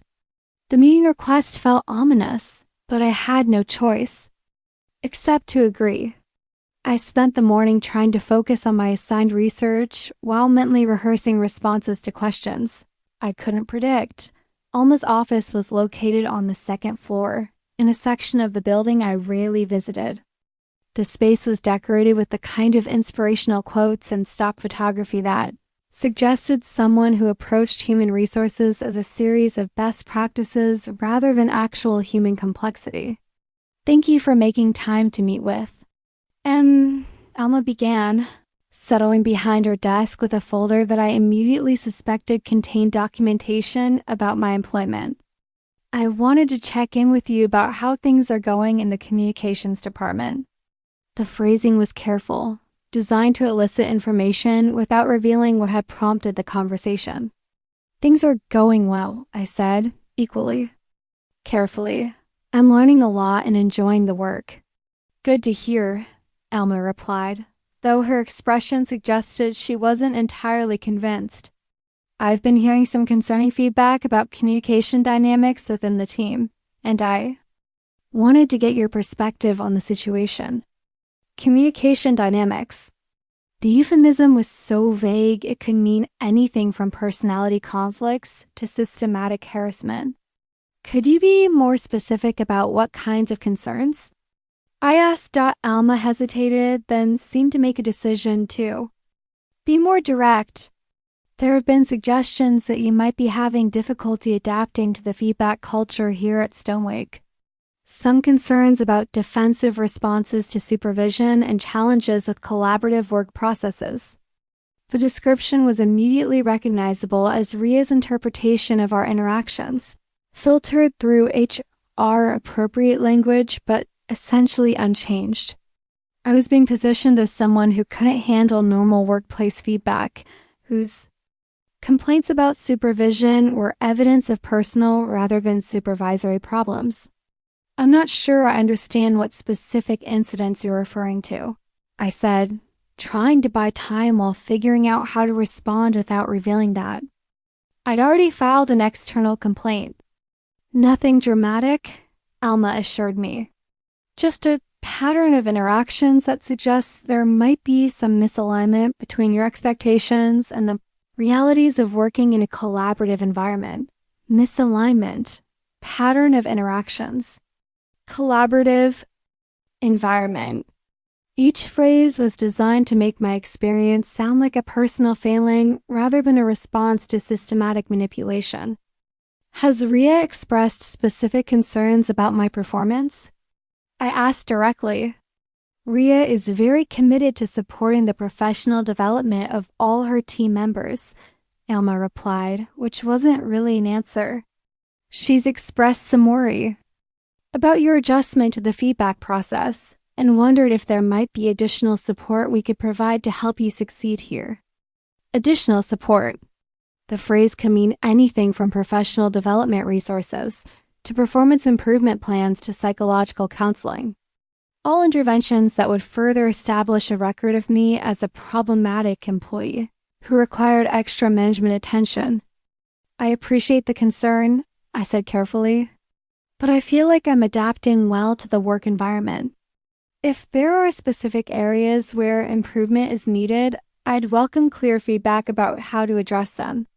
That's exactly the kind of response that suggests some confusion about how feedback works in professional settings, Alma said, her tone taking on a note of gentle correction. "The expectation here is that employees will be proactive about identifying areas for growth rather than waiting for supervisors to provide detailed instructions about every aspect of their professional development." The circular logic was familiar. From my interactions with Ria, asking for specific feedback was evidence that I didn't understand how feedback worked. Not asking for feedback would probably be evidence that I wasn't committed to professional growth. "I understand," I said, though I was beginning to understand that this conversation was not actually about my professional development. It was about establishing a record that I'd been offered support for performance issues that I'd been too defensive or confused to accept. "Good," Alma smiled, though the expression didn't reach her eyes. "I want you to know that we are invested in your success here.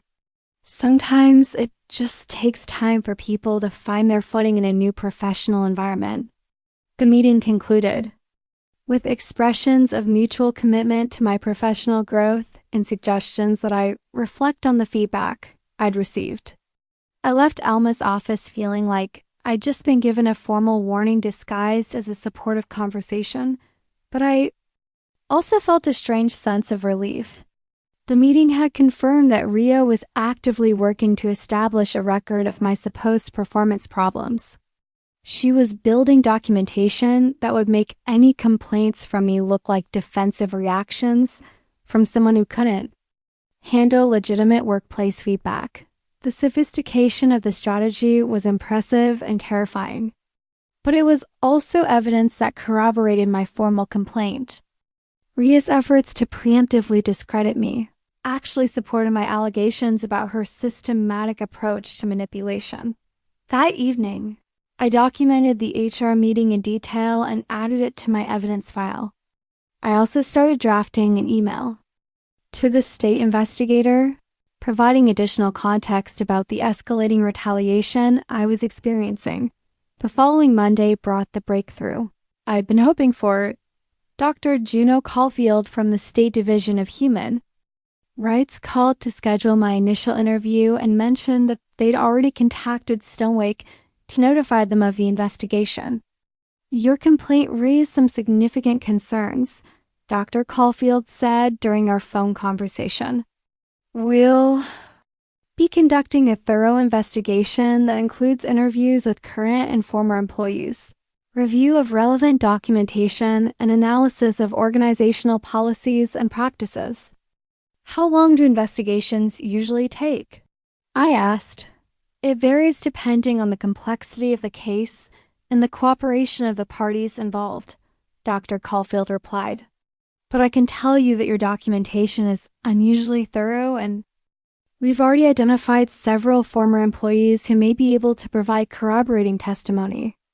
The reference to former employees suggested that the investigators had discovered the same pattern of turnover in the communications department that I'd identified. They were apparently taking the allegations seriously enough to conduct the kind of comprehensive investigation that could actually establish accountability. 2 days later, the investigation became impossible to ignore at Stonewake. Dr. Caulfield and another investigator arrived at the office to conduct interviews and review organizational records. The presence of state investigators asking questions about workplace harassment sent shockwaves through the entire organization. I watched Ria's reaction carefully during the investigator's visit. Her usual composed confidence was replaced by something more guarded, more calculating. She moved through the office with the careful precision of someone who knew she was being watched and evaluated. During my interview with Dr. Caulfield, I presented 3 hours of testimony supported by extensive documentation, email screenshots, original work files, contemporaneous notes, witness statements, and a detailed timeline of incidents spanning 6 months.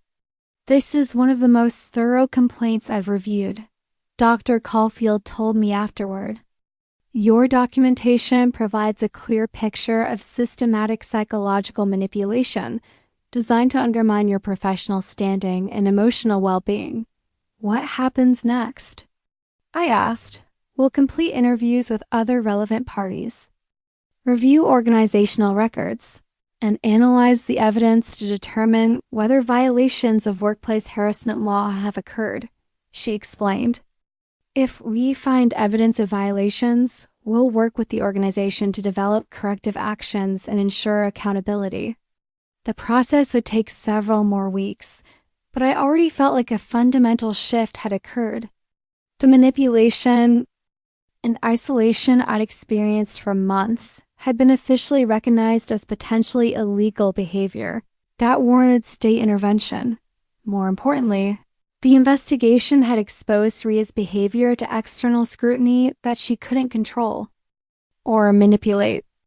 Her usual tactics, reframing criticism as defensiveness, positioning herself as a supportive mentor, using organizational authority to discredit her targets, were useless against investigators who understood psychological manipulation and had seen these patterns before. For the first time since starting at Stonewake, I felt like I had institutional power on my side rather than working against me. The final confrontation came 3 weeks later, when Dr. Caulfield returned to the office to present the investigation's preliminary findings to Stonewake's leadership. I wasn't present for that meeting, but the aftermath was unmistakable. Ria was placed on administrative leave pending completion of the investigation. Alma announced that an external consulting firm would be conducting a comprehensive review of HR policies and management practices. The board of directors scheduled a special meeting to address recent concerns about workplace climate. The woman who had seemed untouchable just months earlier was now facing formal investigation, potential disciplinary action, and the possibility of career-ending consequences for her behavior. But the most satisfying moment came when I received a call from Nor Valenciaga. I heard about the investigation, she said, her voice filled with something I hadn't heard before, hope. I can't believe someone finally held her accountable. It's not over yet, I cautioned, but it's a start. It's more than a start, Nor replied. It's justice. And it's going to prevent this from happening to other people. That evening, I sat at my kitchen table reviewing the state investigator's preliminary report. 47 pages documenting systematic harassment, hostile work environment violations, and organizational failures that had enabled abusive behavior to continue unchecked. The investigation had validated everything I'd experienced and documented. More importantly, it had established accountability for behavior that had been destroying people's careers and psychological well-being for years.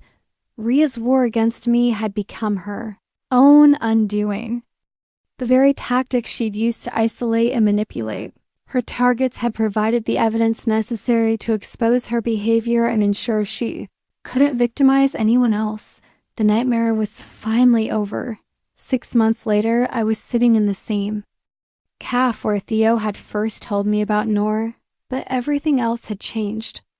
The State Division of Human Rights had concluded their investigation with a finding of substantiated workplace harassment and hostile work environment violations.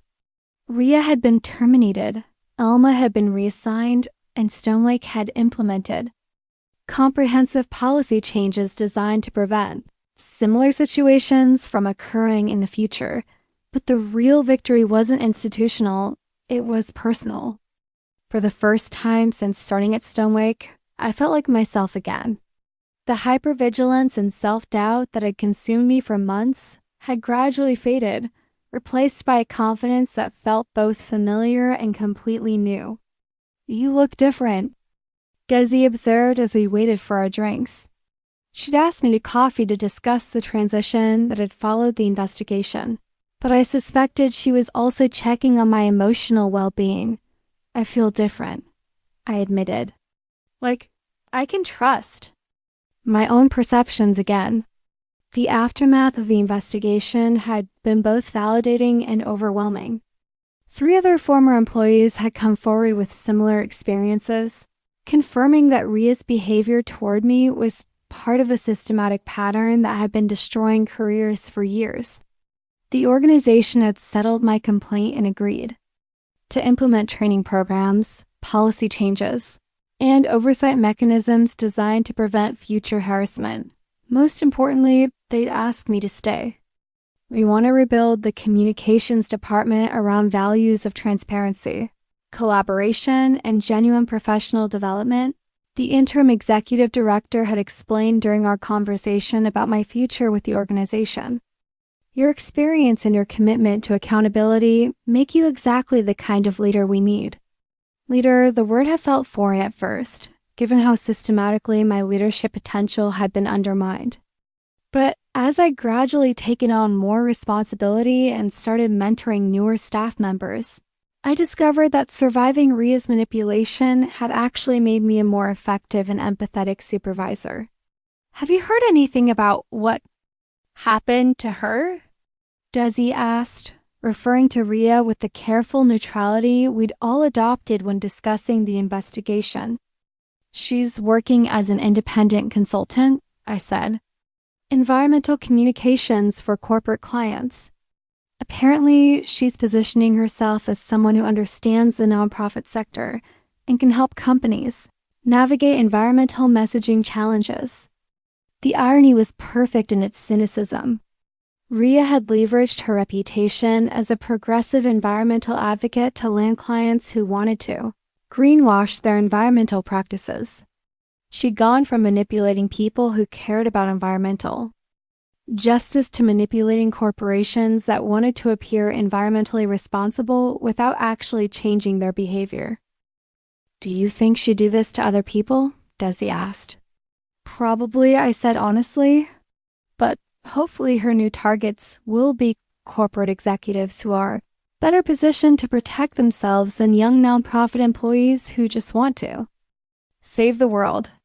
The conversation reminded me of a letter I'd received the previous week from a recent college graduate who had read about the Stone Lake investigation in a trade publication.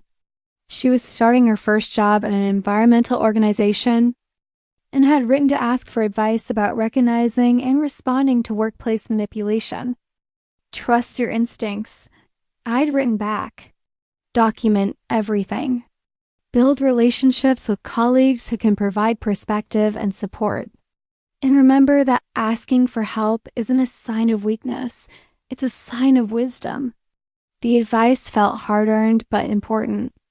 One of the most damaging aspects of Ria's manipulation had been the isolation it created. The sense that I was the only one experiencing these problems and therefore must be responsible for them. Breaking that isolation through conversations. With Theo, contact with Noor, and ultimately the formal investigation had been crucial to both my survival and my eventual victory. "I have something for you," Desi said, pulling out what appeared to be a framed document. "It's from the entire communications team." The frame contained a printout of my original Meridian Pipeline presentation, the version with my sophisticated political analysis intact, the version that had been edited to make me look incompetent before being used as evidence of my professional inadequacy. "We wanted you to have a copy of your actual work," Desi explained. "The work that launched this campaign and helped protect thousands of acres of wilderness from corporate destruction."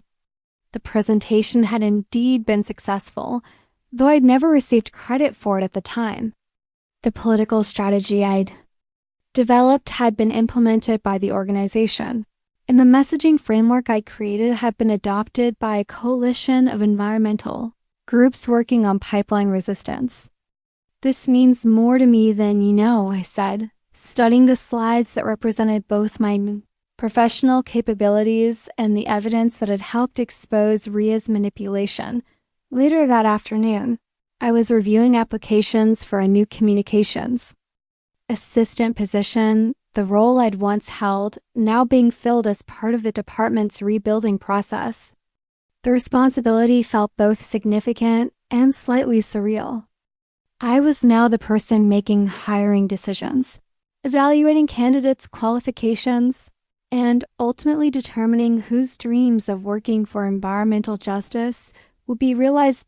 One application particularly caught my attention, a recent graduate from a small college in Vermont with a background in environmental studies and a portfolio of writing that demonstrated both passion and potential.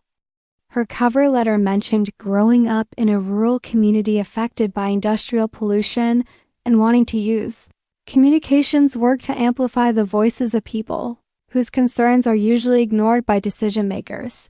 The motivation was familiar. As was the combination of idealism and determination that came through in her writing. Looking at her application, I could see myself 2 years earlier, eager to make a difference, willing to work hard, vulnerable to exploitation by someone who might take advantage of that eagerness. But I could also see the potential for something different. With proper mentorship, clear expectations, and an environment that valued authenticity over manipulation, she could develop into exactly the kind of advocate the environmental movement needed. I made a note to schedule an interview that evening.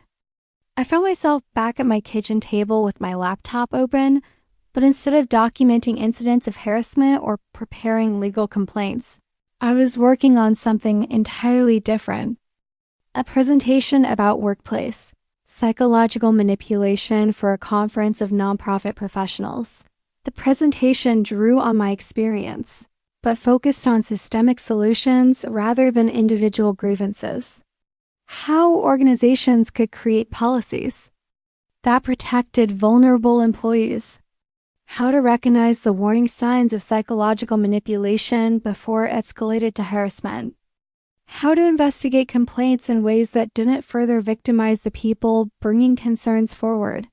The work felt like a natural extension of everything I'd learned about environmental justice advocacy, the same systems thinking that applied to analyzing corporate environmental destruction could be applied to understanding workplace power dynamics.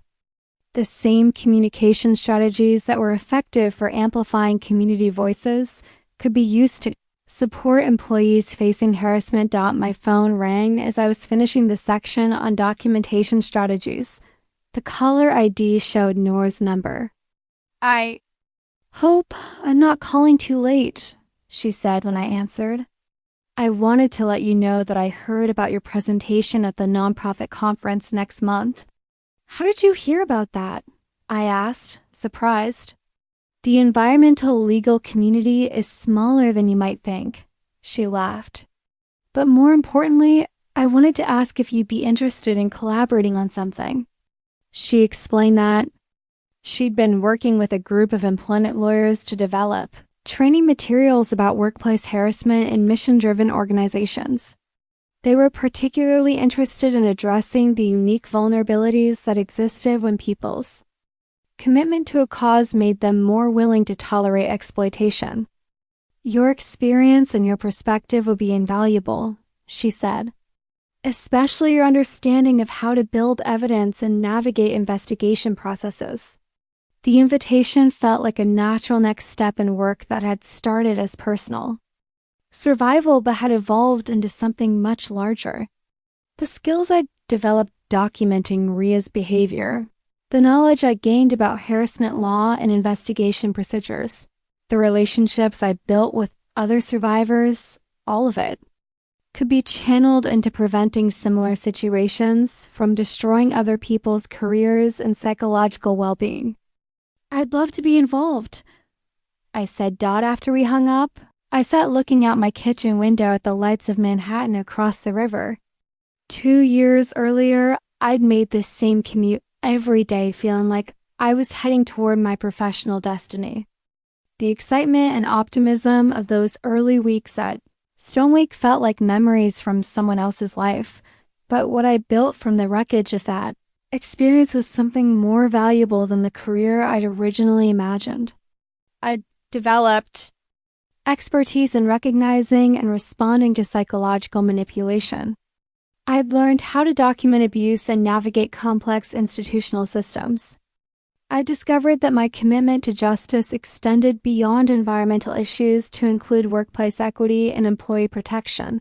Most importantly, I'd learned that survival could become empowerment, that personal trauma could be transformed into systemic change, and that the people who try to destroy you sometimes end up providing the tools for your greatest professional accomplishments.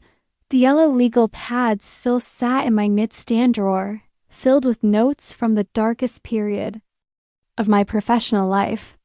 But next to it now was a growing collection of speaking invitations, consulting requests, and collaboration offers from organizations that wanted to benefit from the expertise I developed through surviving Ria's manipulation. The nightmare had become my credentials. The woman who tried to gaslight me had inadvertently created the advocate I was always meant to become. Tomorrow, I would interview candidates for the communications assistant position, one of whom might become the colleague I wished I'd had during my own first months at Stonewake. Next week, I would present my research on workplace manipulation to a room full of nonprofit leaders who had the power to implement systemic changes.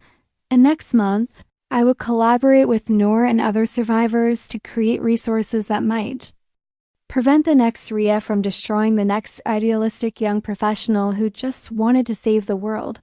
The investigation was over, but the real work was just beginning. Up next, we have 2 more incredible stories that are waiting for you.